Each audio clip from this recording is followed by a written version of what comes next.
I'm really lucky because I'm a home birth midwife. And so I know when people come to me, they know that I sit in that physiological side where birth just most of the time happens, most of the time there's no drama. And I know because they're choosing a home birth, they have that same philosophy. So it's really easy to know where we both sit. The more difficult part is where women are going to hospital to give birth, and there's such a varied collection of midwives. Some of them desperately want to support birth in a physiological way because that's what they believe birth is, just physiological and normal. And others are frightened of childbirth, and so they want to manage it really medically, and women never know what type of midwife they're getting.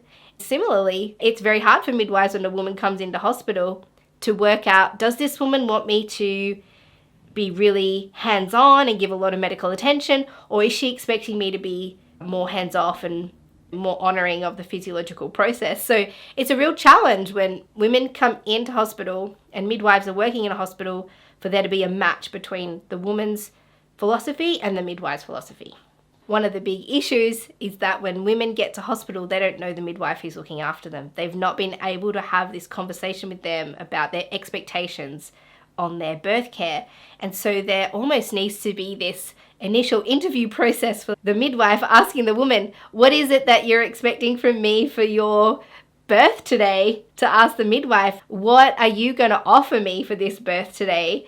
And for there to be some kind of process for the midwife and the woman to work each other out before they get started, and somehow have a matchmaking process that happens where women are actually matched with a midwife who best suits their needs and expectations.